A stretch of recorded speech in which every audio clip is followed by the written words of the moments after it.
दोस्तों, तुम लाखों लोगों के बीच रहो, लाखों से बात करो, पर फिर भी अकेले महसूस करते हो। क्यों? क्योंकि तुम्हें लगता है कि कोई तुम्हें समझता नहीं। तुम जितना समझाने की कोशिश करते हो, लोग उतना ही तुम्हें गलत समझते हैं। और तब बुद्ध की एक सीधी सी बात पूरी जिंदगी बदल देती है। खुद को समझो, लोग तुम्हें समझने लगेंगे। समझने की शुरुआत स्वयं से करो।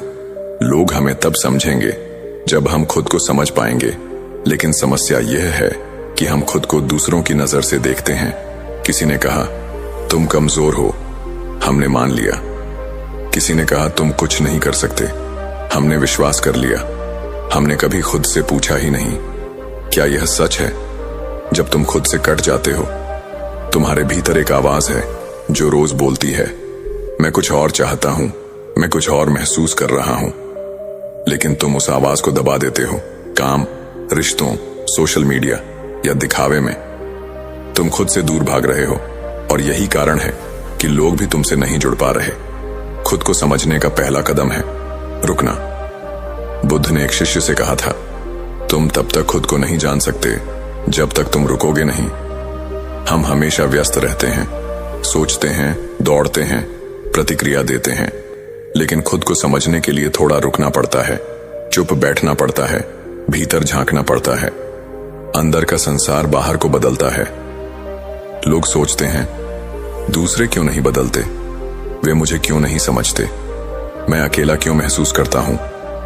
लेकिन सच्चाई यह है कि तुम जैसा सोचते हो वैसा ही तुम्हारा संसार बनता है। अगर तुम खुद को गलत समझते हो तो बाहर के लोग भी तुम्हें गलत समझेंगे।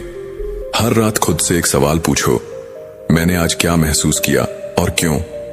धीरे धीरे तुम्हारा मन तुम्हें जवाब देगा। तुम्हारी भावनाएं खुलेंगी, तुम खुद को समझ पाओगे। और जैसे जैसे यह यात्रा गहराई पकड़ेगी, तुम पाओगे कि लोग खुद ब खुद तुम्हारी भावनाओं को समझने लगे हैं। जो खुद को जानता है वह दिखावे से मुक्त होता है। हम क्यों झूठ बोलते हैं, क्यों खुद को कुछ और दिखाते हैं? क्योंकि हमें नहीं पता कि हम कौन हैं। हमें डर लगता है कि अगर लोग हमारी सच्चाई जान लेंगे तो शायद हमें छोड़ देंगे। लेकिन सच्चाई यह है कि जब तुम सच्चे बनते हो तभी लोग सच्चे रूप से जुड़ते हैं। जब हम खुद को समझने लगते हैं तो हमारे रिश्ते भी बदलने लगते हैं। अब हमें अपनी बात मनवाने की जरूरत नहीं पड़ती। अब हम दूसरों को दोष नहीं देते। अब हम सिर्फ खुद को स्पष्ट रखते हैं, और यही स्पष्टता दूसरों के दिलों को छू जाती है। लोग आपसे तभी जुड़ेंगे जब आप खुद से जुड़े होंगे। आपकी ऊर्जा ही सब कुछ कहती है। जब आपकी आत्मा शांत होती है, आपका हृदय खुला होता है और आपका चेहरा सच्चा होता है, तो कोई शब्द भी जरूरी नहीं होते। जो खुद को जानता है वह मौन में भी संप्रेषण कर सकता है। बुद्ध ने कहा था, तुम वही बनते हो जो तुम दिन रात सोचते हो। अगर तुम खुद को छोटा मानते हो, दुनिया भी तुम्हें छोटा मानेगी। अगर तुम खुद को समझते हो, अपनी कीमत जानते हो, तो दुनिया को भी तुम्हारा मूल्य समझ आने लगेगा। तुम दूसरों को खुश करने के लिए नहीं पैदा हुए, तुम किसी को साबित करने के लिए नहीं हो। तुम एक आत्मा हो, एक शक्ति हो, एक ज्योति हो। जब तुम इस बात को समझते हो तो तुम्हारे चेहरे पर एक चमक आ जाती है जिसे कोई नहीं छीन सकता। वह बेचैनी जो रातों को सोने नहीं देती, वह खालीपन जो भीड़ में भी अकेला बना देता है, वह अधूरापन जो हर खुशी को फीका कर देता है। ये सब एक ही बात की ओर इशारा करता है, तुमने खुद को नहीं जाना। जब तुम ध्यान में बैठते हो, जब तुम खुद को महसूस करते हो, तो धीरे धीरे एक संगीत सुनाई देता है। वह कोई शब्द नहीं, कोई भाषा नहीं, बल्कि तुम्हारा असली स्वरूप है। उसे सुनो। खुद को जानना एक दिन का काम नहीं, ये एक जीवन भर की यात्रा है। कभी कभी लगेगा कि कुछ भी स्पष्ट नहीं हो रहा, कभी लगेगा कि और भ्रम पैदा हो रहा है। लेकिन रुको मत, देखते रहो, समझते रहो, क्योंकि जो भीतर देखता है वह अंततः रोशनी देखता है। एक दिन आएगा जब लोग खुद तुम्हारे पास आकर कहेंगे, तुमसे बात करके सुकून मिलता है, तुम्हें देखकर शांति मिलती है, तुम्हारा मौन भी गहराई भरा होता है। तब जान लेना तुमने खुद को जान लिया है। खुद को समझो, लोग तुम्हें समझने लगेंगे। दोस्तों, लोग क्यों तुम्हें कमजोर समझते हैं?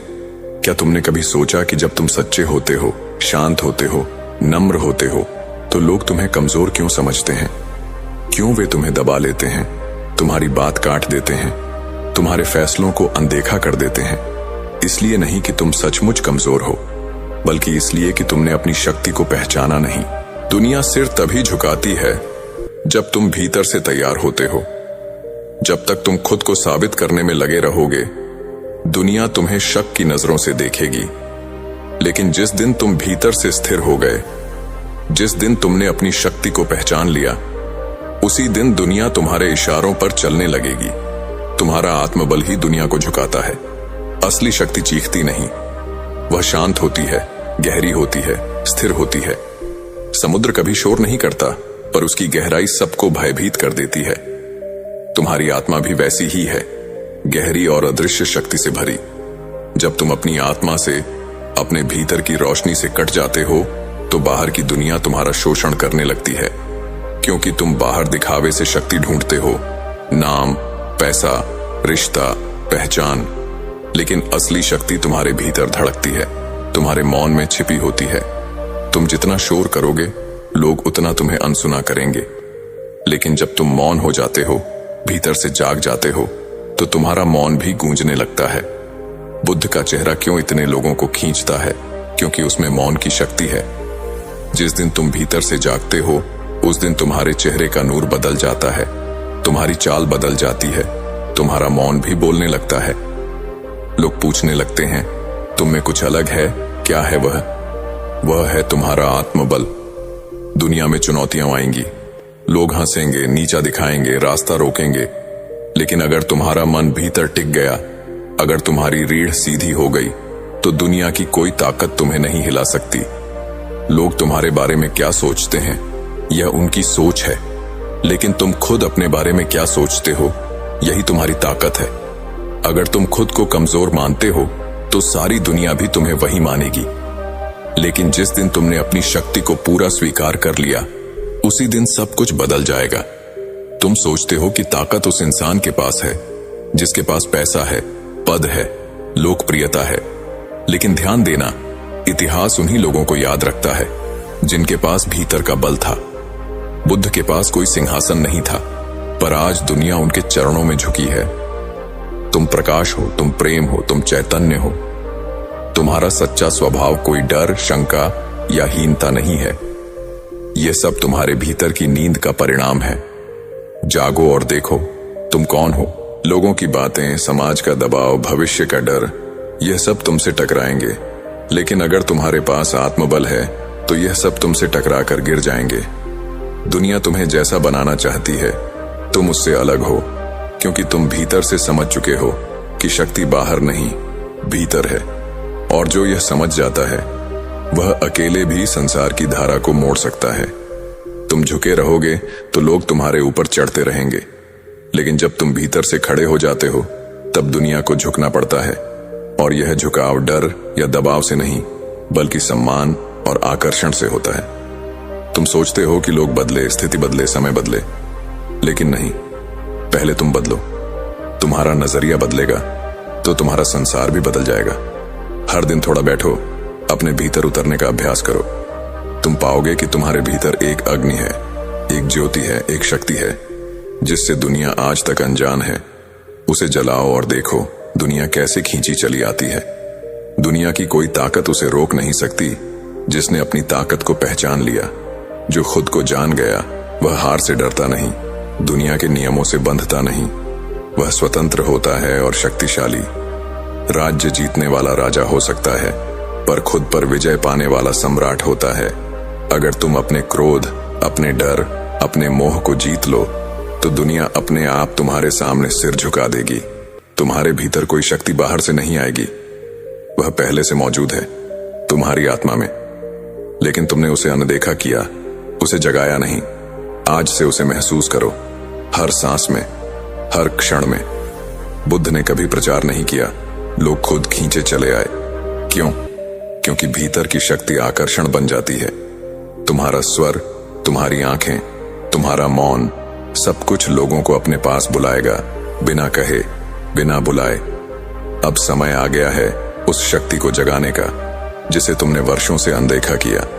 वह शक्ति ही तुम्हारा मार्गदर्शक बनेगी, तुम्हारा कवच होगी, तुम्हारा गुरु होगी, और फिर तुम्हारे सामने दुनिया खुद ब खुद झुक जाएगी।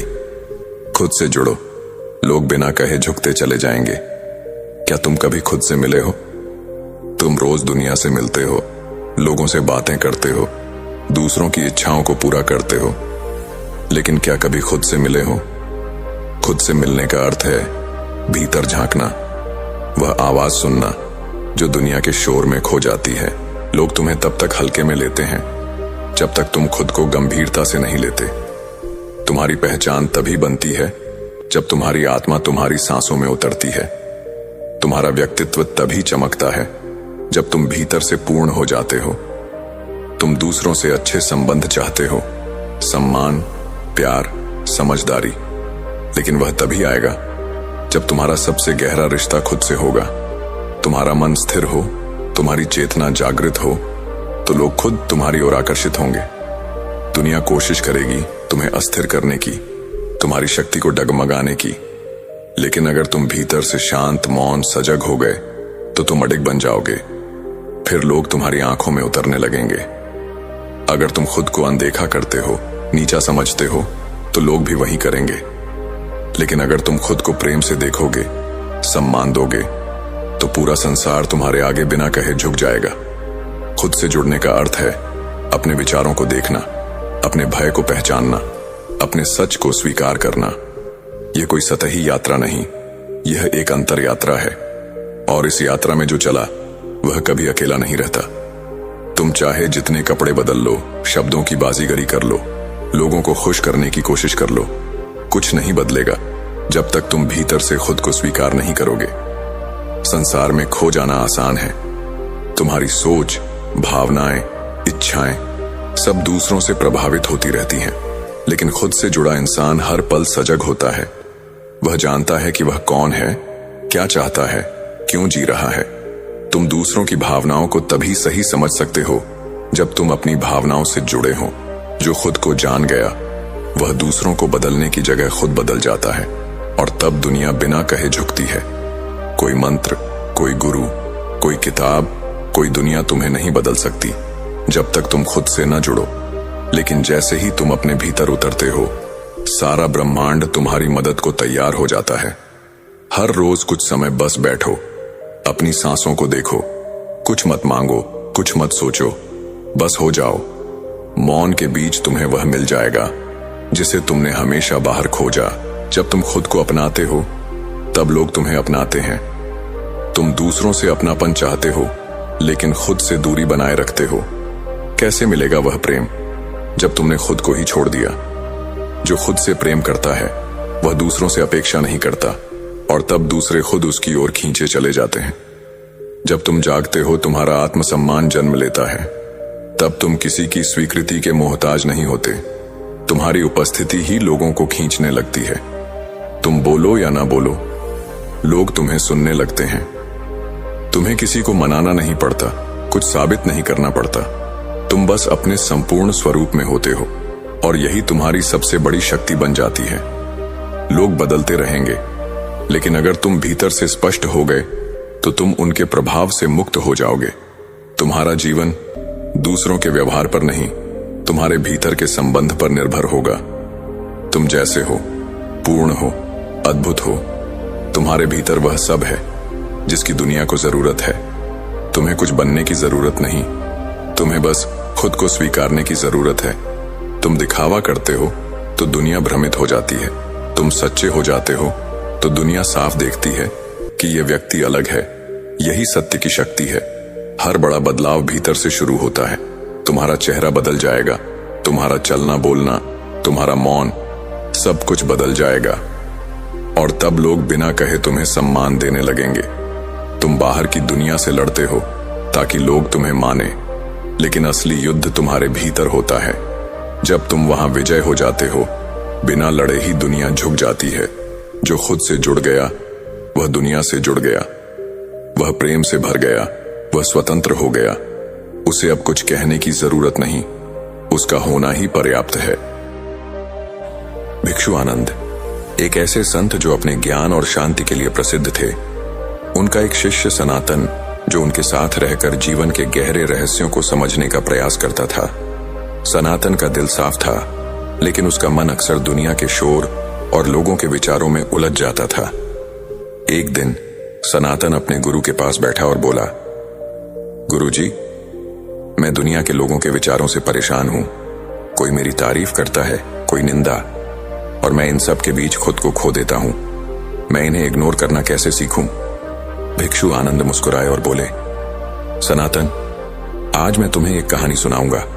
यह कहानी तुम्हें सिखाएगी कि लोगों के विचारों को कैसे इग्नोर किया जाए और अपने भीतर की शांति को कैसे पाया जाए। कई साल पहले एक छोटे से गांव में वीर नाम का एक युवक रहता था। वीर एक प्रतिभाशाली चित्रकार था, जिसके चित्रों में मानो जादू बसता था। उसकी कला की प्रशंसा दूर दूर तक फैली थी, लेकिन गांव के कुछ लोग उससे जलते थे। कुछ लोग कहते, वीर के चित्र तो सुंदर हैं, लेकिन वह घमंडी है। कुछ कहते, उसके चित्रों में कोई गहराई नहीं। इन बातों से वीर का मन विचलित होने लगा। वह रात रात भर सोचता कि लोग उसके बारे में क्या कहते हैं। उसकी कला धीरे धीरे फीकी पड़ने लगी, क्योंकि उसका ध्यान अपनी कला से हटकर लोगों की बातों पर चला गया। एक दिन निराश और हताश वीर जंगल की ओर निकल पड़ा। वहां उसे एक पुराना मंदिर दिखा, जहां एक बूढ़ा साधु ध्यानमग्न था। वीर ने साधु को अपनी परेशानी बताई। साधु ने उसकी बात सुनी और बोले, बेटा, क्या तुमने कभी अपनी छाया को देखा है? वीर ने हैरानी से कहा, हाँ देखा है, लेकिन इसका मेरी परेशानी से क्या लेना देना? साधु ने कहा, जाओ, जंगल के सबसे गहरे हिस्से में एक रहस्यमयी गुफा है। उस गुफा में तुम्हें अपनी छाया का रहस्य मिलेगा, लेकिन सावधान, वहां जो तुम देखोगे वह तुम्हें डरा सकता है। वीर की जिज्ञासा जाग उठी। वह गुफा की तलाश में निकल पड़ा। रास्ते में उसे कई चुनौतियां मिली, घने जंगल, खतरनाक जानवर और भटकाने वाले रास्ते, लेकिन वीर ने हार नहीं मानी। आखिरकार वह गुफा तक पहुंच गया। गुफा के अंदर एक अजीब सी रोशनी थी और दीवार पर उसकी छाया स्पष्ट दिख रही थी, लेकिन यह छाया सामान्य नहीं थी, ये बोल रही थी। छाया ने कहा, वीर, मैं तुम्हारा डर हूं, तुम्हारी कमजोरी हूं। मैं वही हूं जो तुम्हें लोगों की बातों से बांधे रखती हूं। तुम मुझे जितना ध्यान दोगे, मैं उतनी ही बड़ी हो जाऊंगी। वीर डर गया, लेकिन उसने हिम्मत जुटाई और पूछा, मैं तुम्हें कैसे हराऊं? छाया हंसी और बोली, मुझे हराने का एक ही तरीका है, मुझे इग्नोर करो। मेरी ओर मत देखो, मेरी बात मत सुनो, अपने मन को अपने लक्ष्य पर केंद्रित करो। वीर ने आंखें बंद की और अपनी कला के बारे में सोचना शुरू किया। उसने उन चित्रों को याद किया जो वह बनाना चाहता था। धीरे धीरे छाया की आवाज कमजोर पड़ने लगी। जब उसने आंखें खोली तो छाया गायब थी। गुफा में अब सिर्फ रोशनी थी और वीर के मन में एक अजीब सी शांति। वह गांव लौटा और फिर से चित्रकारी शुरू की। इस बार उसने लोगों की बातों को अनदेखा करना सीख लिया था। उसकी कला पहले से भी अधिक सुंदर हो गई। लोग अब भी बातें करते, लेकिन वीर के लिए वे अब सिर्फ हवा में उड़ते शब्द थे।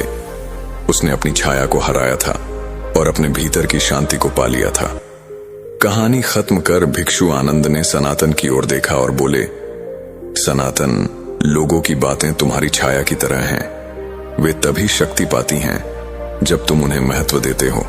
अपने लक्ष्य, अपनी शांति और अपने सत्य पर ध्यान दो, बाकी सब कुछ हवा में उड़ जाएगा। सनातन ने गहरी सांस ली और अपने गुरु के चरणों में सिर झुकाया।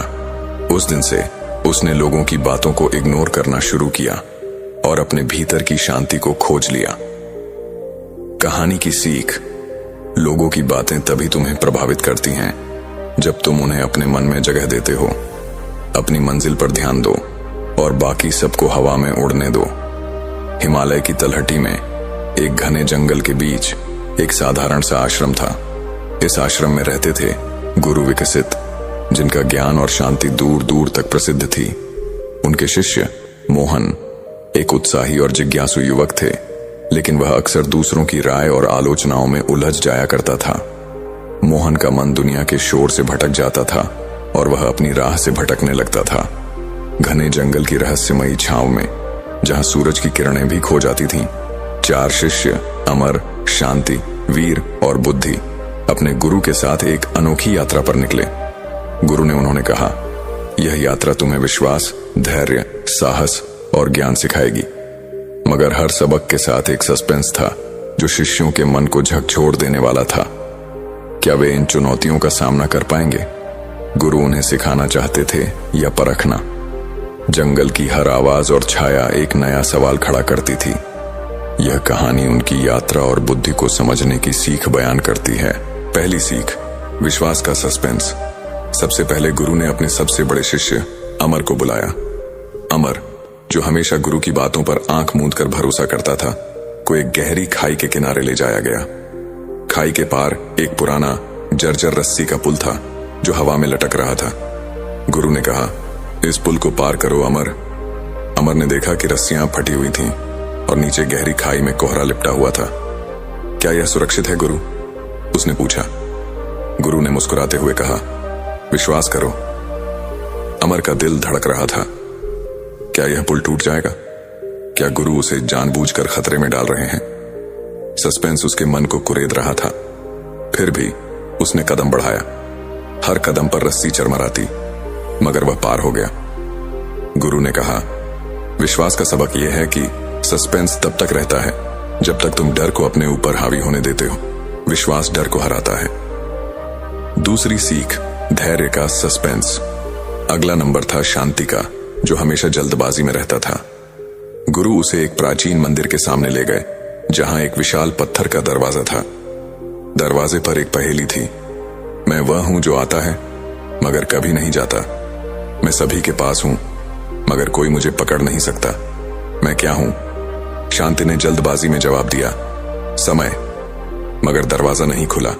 वह बार बार कोशिश करता रहा, मगर हर गलत जवाब के साथ मंदिर के चारों ओर अंधेरा गहराता गया।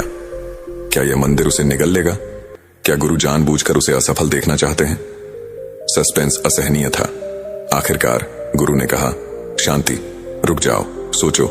शांति ने गहरी सांस ली और जवाब दिया, सांस। दरवाजा खुल गया। गुरु बोले, धैर्य का सबक यह है कि सस्पेंस तभी टूटता है जब तुम जल्दबाजी छोड़कर शांति से सोचते हो। तीसरी सीख, साहस का सस्पेंस।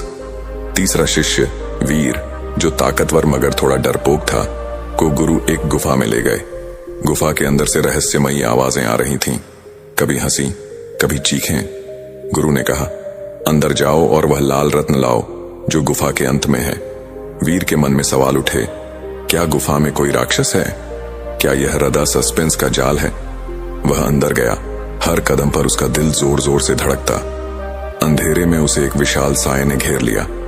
क्या यह उसका अंत था? मगर उसने हिम्मत जुटाई और आगे बढ़ा। साया सिर्फ एक चट्टान था और रत्न उसके सामने चमक रहा था। गुरु ने कहा, साहस का सबक यह है कि सस्पेंस तुम्हारे डर का प्रतीक है।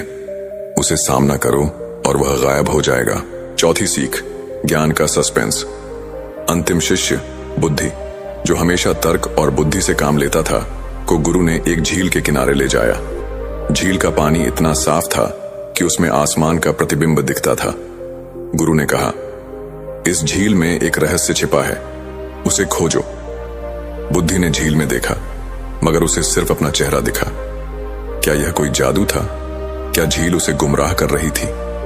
सस्पेंस उसके दिमाग को भटका रहा था। वह घंटों सोचता रहा, मगर कुछ समझ नहीं आया। आखिरकार उसने झील में हाथ डाला और पानी को छुआ।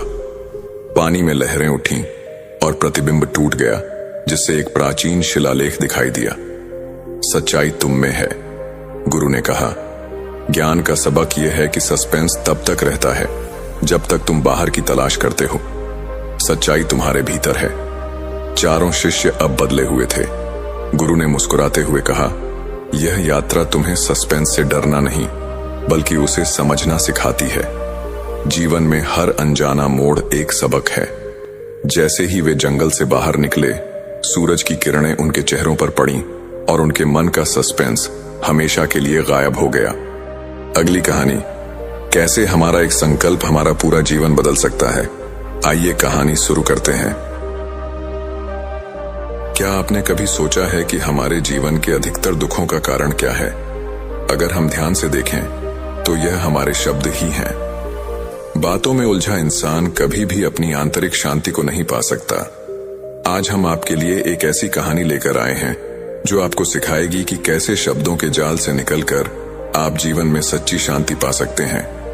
यह कहानी बौद्ध गुरु के शिष्य मानव की है, जिसको गुरु ने एक संकल्प दिया और उसके जीवन को एक नई दिशा मिली। स्वागत है आपका हमारे चैनल ट्रू लाइन पर। तो शुरू करते हैं। घने जंगलों के बीच में महात्मा बुद्ध का एक बहुत ही सुंदर और विशाल आश्रम था, जहां एक प्रसिद्ध बौद्ध गुरु अपने शिष्यों के साथ रहते थे। वहां उनका एक शिष्य जिसका नाम मानव था, वह बहुत बोलता और बहुत बातें करता रहता। वह हर समय इधर उधर की बातें करता रहता। जब भी वह किसी गांव में दान लेने के लिए जाता तो वह लोगों से उनके बारे में पूछता और हर घर से एक नई कहानी लेकर आता और आश्रम के अन्य शिष्यों को सुनाता। वह अपने आप को बड़ा दिखाने के लिए एक शिष्य की दूसरे शिष्य से बुराई करता, चुगली करता और हर समय अपने आप को सबसे बेहतर मानता और दूसरों के सामने अच्छा बनने की कोशिश करता। वह अपने मुख से स्वयं की ही प्रशंसा करता रहता और सदैव गुरु के सामने स्वयं को सबसे बुद्धिमान तथा सर्वश्रेष्ठ सिद्ध करने का प्रयत्न करता। वह उस आश्रम में अपने आप को सभी शिष्यों से बेहतर बनाने और अपने आप को सबसे बुद्धिमान मानता। वह सबसे कहता था कि मैं एक अमीर परिवार का बालक हूं। मैं चाहता तो आरामदायक और सुविधाओं से भरपूर जीवन जी सकता था, लेकिन मैं वह सब छोड़कर यहां आया हूं क्योंकि मुझे सत्य की खोज करनी है, खुद को जानना है, जीवन को जानना है। इसीलिए मेरा बलिदान आप सभी से बड़ा है। एक दिन गुरु ने आश्रम के सभी शिष्यों को बुलाकर उनसे कहा, अगले 1 महीने के लिए आप सभी को कुछ न कुछ संकल्प लेना होगा। इससे आपकी संकल्प शक्ति मजबूत होगी और आप में आत्मशक्ति का संचार होगा। आप सभी अपनी क्षमता के अनुसार छोटा या बड़ा कोई भी संकल्प ले सकते हो और 1 महीने से पूर्व आप में से जिस जिस का संकल्प टूट जाएगा वह अपनी पुरानी दिनचर्या में वापस लौट जाएगा। सभी शिष्यों ने अपनी शक्ति के अनुसार छोटे बड़े संकल्प लिए, जैसे कि कोई 2 सप्ताह तक अन्न नहीं खाएगा, कोई 10 दिनों तक पानी नहीं पिएगा। ऐसे ही अनेक प्रकार के संकल्प लिए और गुरु को अपने अपने संकल्प के बारे में बताकर वहां से चले गए। लेकिन मानव, जो बहुत बोलता था, वह खुद को अलग और बड़ा दिखाना चाहता था। वह सीधे गुरु की कुटिया में गया और बोला, गुरुदेव, मैं कोई छोटा संकल्प नहीं लेना चाहता, बल्कि मैं आपके जैसा बड़ा और महान संकल्प लेना चाहता हूं। कृपया आप ही बताएं कि मुझे क्या संकल्प लेना चाहिए। यह सुनकर बौद्ध गुरु ने सोचा कि कोई तो है जो बड़ा संकल्प लेने की सोच रहा है। क्या मानव संकल्प पूरा कर पाएगा? गुरु ऐसा इसलिए सोच रहे थे क्योंकि गुरु ने पहले भी कई बार अपने शिष्यों को संकल्प दिए हैं, पर आज तक किसी ने ना तो कोई बड़ा संकल्प लिया और ना ही किसी शिष्य ने कोई संकल्प पूरा किया। अब गुरु मानव की बात सुन मुस्कुराए और बोले, क्या तुम मेरे द्वारा दिए गए संकल्प को पूरा कर पाओगे? क्या मेरे द्वारा दिए गए संकल्प को पूरा करना तुम्हारे लिए संभव होगा? शायद नहीं। वह तुम्हारे लिए संभव नहीं होगा, तुम उसे पूरा नहीं कर पाओगे। इसलिए तुम स्वयं ही कोई संकल्प खोजो और उसको पूरा करने का प्रयास करो। अब मानव को बहुत बुरा लग रहा था। मानव ने सोचा, अब चाहे कुछ भी हो जाए, मैं अपना संकल्प पूरा जरूर करूंगा। मानव ने कहा, नहीं गुरुदेव, आप मुझे जो भी संकल्प दोगे मैं उसे अवश्य पूरा करूंगा। गुरु ने कहा, ठीक है, तो फिर तुम अगले 1 महीने तक चुप रहोगे। तुम्हारे मुंह से एक भी शब्द नहीं निकलना चाहिए, यही तुम्हारा संकल्प है। मानव ने मुस्कुराते हुए कहा, गुरुदेव, यह भी कोई संकल्प है। यह बहुत आसान है, 1 महीने तक बस चुप ही रहना है। नहीं गुरुदेव, आप मुझे कोई बड़ा संकल्प दें जो मेरी योग्यता के योग्य हो, जिसे पूरा करने में मुझे दिक्कत हो। गुरु ने कहा, यह संकल्प आज तक कोई पूरा नहीं कर पाया है। तुम्हें यह संकल्प ही पूरा करना है, तो बोलो, क्या तुम इसे पूरा कर पाओगे? मानव ने गुरु की बात मान ली और वह उसी समय से चुप हो गया और गुरु से आज्ञा लेकर कुटिया से बाहर चला गया। मानव को चुप रहना बहुत आसान लग रहा था। एक दिन तो उसने चुपचाप रहकर बिता लिया, लेकिन दूसरे दिन से उसके मन में न बोल पाने का बोझ बढ़ने लगा।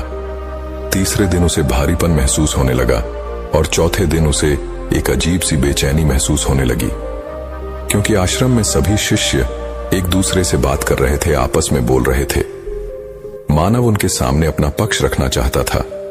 वह उनकी बोलती बंद करना चाहता था, लेकिन उसका संकल्प उसको रोक रहा था। इसलिए वह पूरे दिन सिर्फ मुंह और आंखें ही बनाता रहता था। इस प्रकार कुछ दिन और बीत गए और वह शिष्य बीमार पड़ गया। उसका सिर दर्द कर रहा था। उसे खाने पीने का भी मन नहीं था। वह सिर्फ बोलना चाहता था। वह गुरु के पास गया और उनके सामने लिखकर बैठ गया और उनसे कहा, गुरुदेव, मैं बोलना चाहता हूं। मैं बोले बिना सांस नहीं ले पा रहा। मेरी सांसें फूल रही हैं। मैं अंदर ही अंदर पागल हो रहा हूं। मुझे क्या करना चाहिए? क्या मुझे अपना संकल्प तोड़ देना चाहिए? यह पढ़कर गुरु मुस्कुराए और बोले, संकल्प तो टूटने के लिए ही होते हैं, लेकिन जो अपना संकल्प पूरा कर लेता है वह अपनी आंतरिक शक्ति बढ़ा लेता है, और जो अपनी आंतरिक शक्ति बढ़ा लेता है वह साधना और आध्यात्मिकता के मार्ग पर आगे बढ़ जाता है। संकल्प लेना भी तुम्हारे हाथ में था और इसे तोड़ना भी तुम्हारे हाथ में है। तुम्हारे कई भाई अपना संकल्प तोड़कर अपनी पुरानी दिनचर्या में लौट आए हैं। अगर तुम ऐसा नहीं कर पा रहे हो तो तुम अपना संकल्प तोड़कर अपनी पुरानी दिनचर्या में वापस आ सकते हो। लेकिन याद रखना, अगर तुम आज इस छोटे से संकल्प को नहीं संभाल पाए तो अपना पूरा जीवन कैसे संभाल पाओगे? बाकी फैसला पूरी तरह तुम्हारे हाथ में है। गुरु की इस बात से मानव को ठेस पहुंची और वह बिना कुछ कहे वापस चला गया और खुद को अपनी झोपड़ी में बंद कर लिया। वह केवल अपने आवश्यक कार्यों के लिए ही झोपड़ी से बाहर आता और बाकी समय झोपड़ी के अंदर ही बैठा रहता। 15 दिन बीत चुके थे और आश्रम के लगभग सभी शिष्यों का संकल्प अब तक टूट चुका था, लेकिन उसका संकल्प अभी भी जारी था। संकल्प लेने के बाद से अब तक उसने एक भी शब्द नहीं बोला था। पूरा आश्रम हैरान था कि इतना बोलने वाला इंसान चुप कैसे हो गया। 15 दिन के बाद वह फिर से अपने गुरु के पास गया और लिखकर बताया, गुरुदेव, मैं बाहर से तो खामोश हूं, लेकिन मेरे अंदर बहुत सी आवाजें हैं। खूब रोना धोना और शिकायतें हो रही हैं। मैं अंदर ही अंदर बातें करता रहता हूं। मेरा मन तरह तरह के सवाल पूछता रहता है। मैं बाहर से जितना खामोश हूं, अंदर से उतना ही शोरगुल हूं। क्या इस तरह से मेरा संकल्प अभी भी जारी है? गुरु ने कहा, हाँ, तुम्हारा संकल्प अभी भी जारी है, लेकिन जब तक लोगों की ये आवाजें तुम्हारे कानों में पड़ती रहेंगी, तुम्हारा मन बोलता रहेगा, क्योंकि उसे बोलने की आदत है। तुम बाहर से चुप हो सकते हो, लेकिन अंदर से तुम बोलते रहोगे। तुम्हें इन बातों से, इन आवाजों से दूर जाना होगा।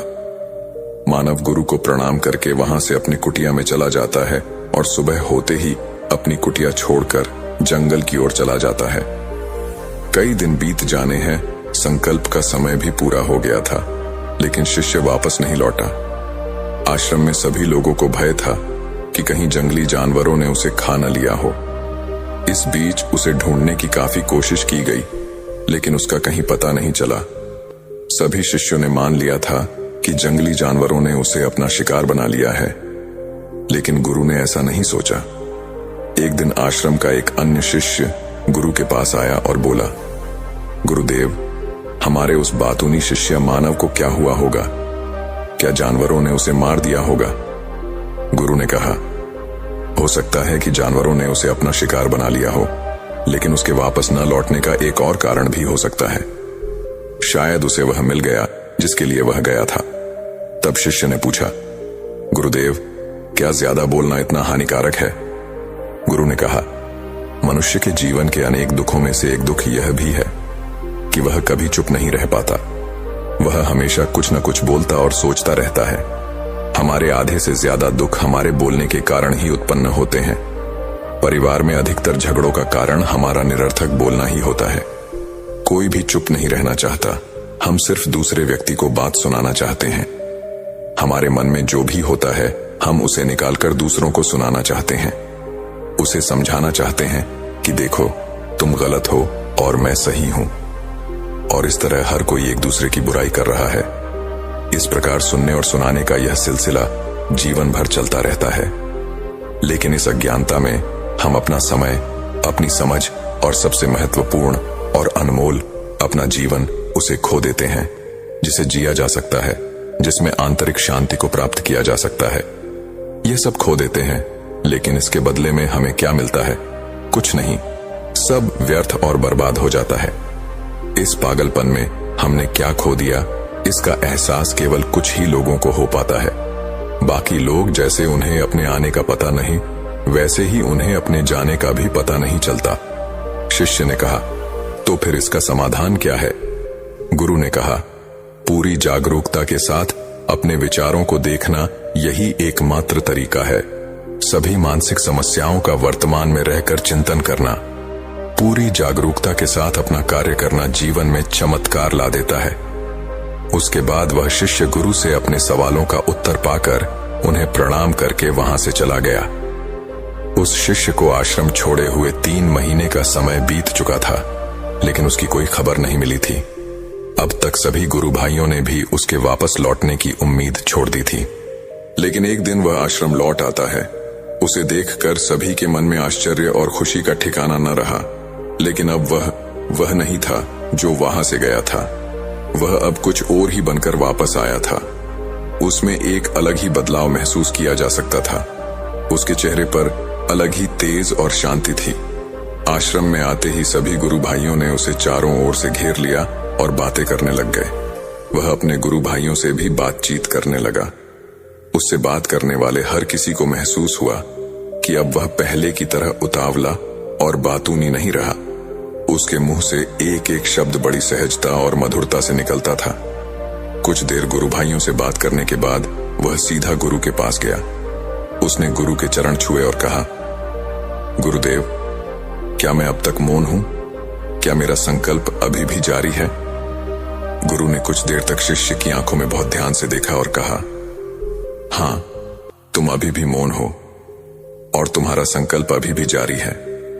शिष्य ने कहा, गुरुदेव, जब मैं आश्रम से गया तब मैं मुख से तो चुप था, लेकिन मेरे अंदर बहुत सी आवाजें थीं। मेरे मन में बहुत सारे प्रश्न थे और वे रुकने का नाम ही नहीं ले रहे थे। इसीलिए मैं जंगल की ओर चला गया, इस आशा से कि वहां मुझे शांति मिलेगी और मेरे मन की हलचल शांत हो जाएगी। लेकिन जैसे जैसे मैं एकांत में जाता गया, मेरे अंदर की आवाज उतनी ही तेज होती गई। मुझे अपने अंदर की पुरानी से पुरानी आवाज मुझे सुनाई देने लगी। तभी मुझे एहसास हुआ कि मैं कितना गलत था। जब मैं अपने परिवार, दोस्तों और गुरु भाइयों को बुरा भला कहता था, तो उस समय मुझे लगता था कि मैं सही बात कह रहा हूं। यहां तक कि जब मैं गुरु भाइयों की चुगली करता था और उनका मजाक उड़ाता था, तब भी मुझे लगता था कि मैं उनसे बेहतर हूं और मैं सही कर रहा हूं। लेकिन उस दिन मुझे पहली बार एहसास हुआ कि मैं कितना गलत था। बहुत देर तक ये आवाजें, ये शिकायतें अंदर ही अंदर चलती रहीं, लेकिन धीरे धीरे एक दिन ये सारी आवाजें मेरे अंदर से खत्म हो गईं।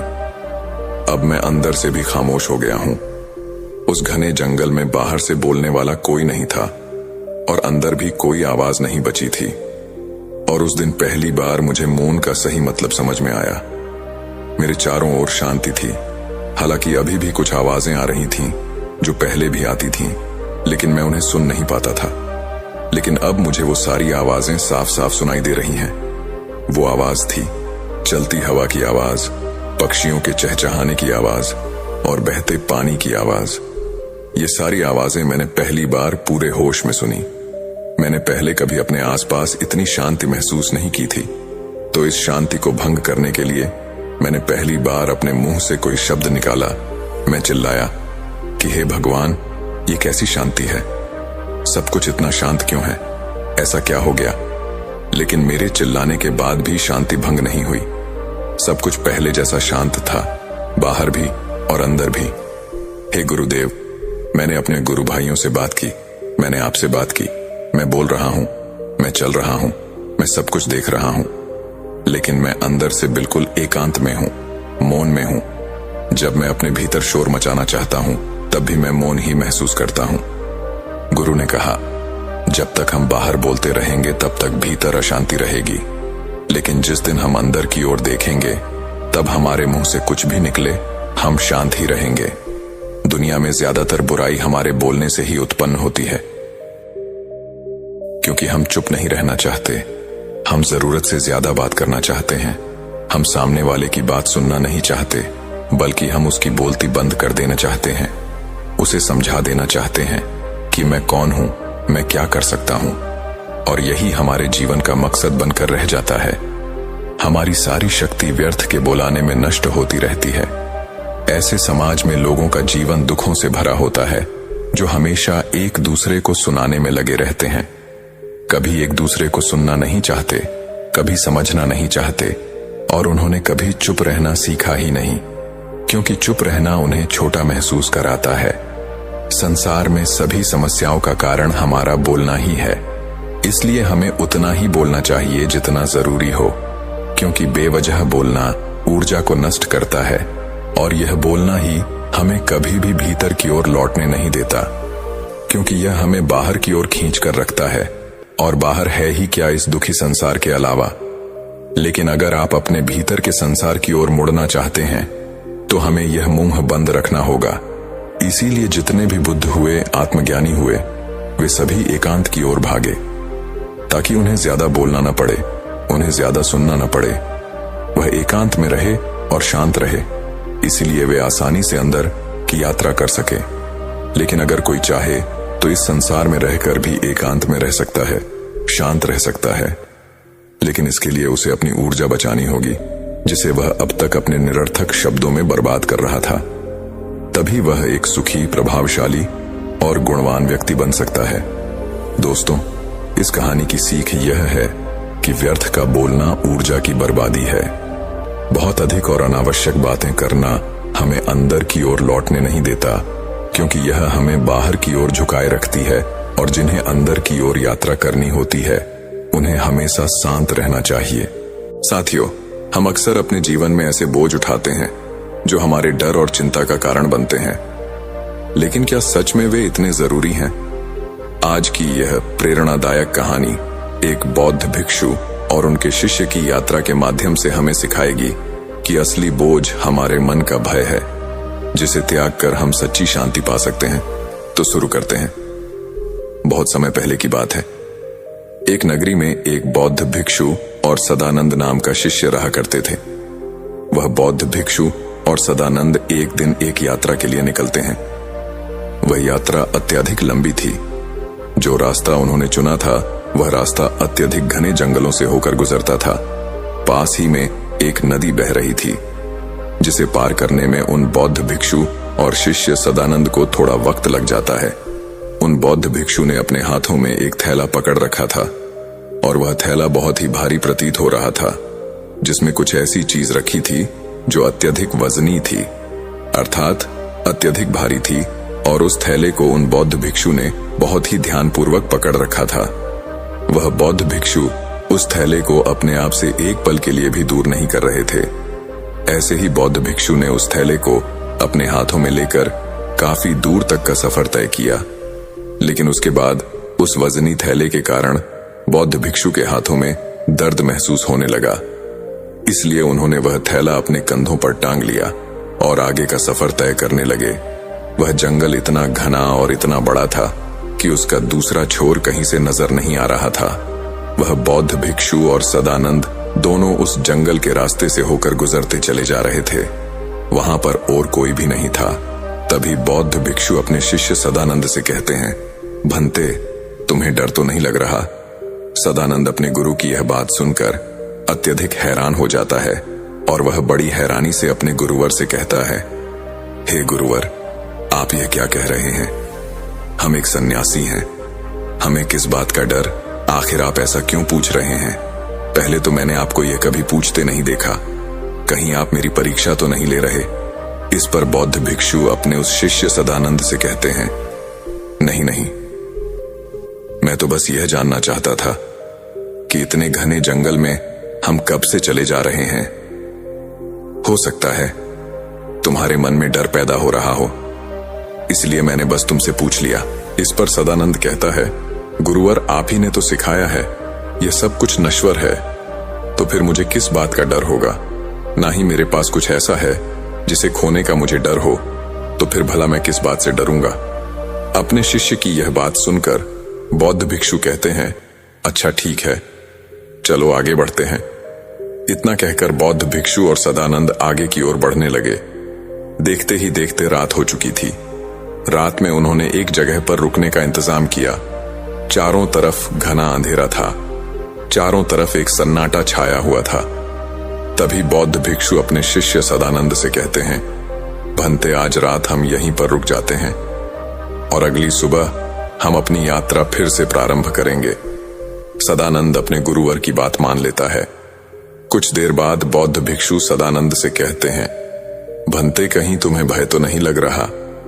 यह बात सुनकर सदानंद एक बार फिर से अपने गुरुवर से कहता है, हे गुरुवर, मुझे किस बात से डर लगेगा? मैंने कोई गलत कार्य नहीं किया और ना ही मेरे पास खोने के लिए कुछ है।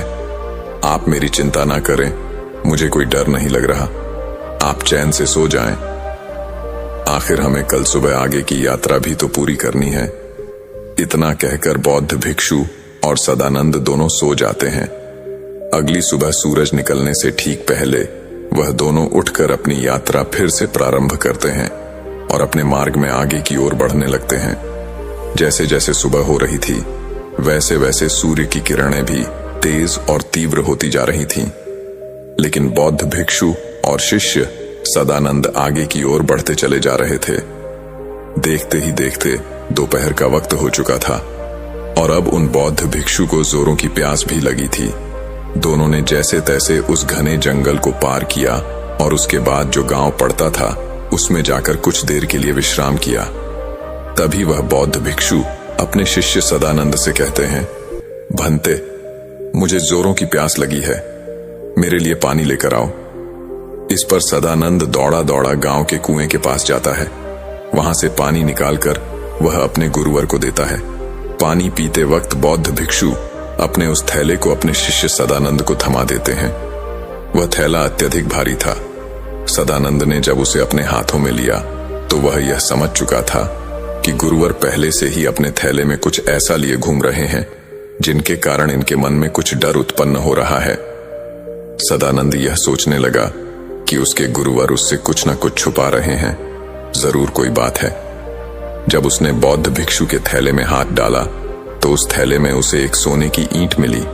उसने सोने की ईंट को निकालकर बाहर फेंक दिया और उसमें पत्थर की एक ईंट भर दी। बौद्ध भिक्षु ने पानी पीने के बाद तुरंत ही उस थैले को फिर से अपने हाथों में ले लिया और अपने शिष्य सदानंद से कहा, जाओ, तुम भी पानी पी लो, अब हमें आगे का सफर तय करना है। सदानंद भी पानी पीकर आता है और उसके बाद वे दोनों सफर में आगे की ओर बढ़ने लगते हैं। तभी उन्हें एक व्यक्ति मिलता है और वह उन बौद्ध भिक्षु से कहता है, हे गुरुवर, इस गांव में रहना ठीक नहीं है। इस गांव में अत्यधिक चोर रहते हैं और यहाँ पर बहुत चोरियां होती हैं। यहाँ पर अक्सर लोगों का सामान चोरी हो जाता है।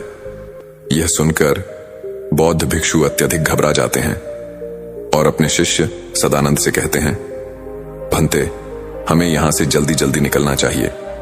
हमें अपने मार्ग में तेजी से आगे बढ़ना चाहिए।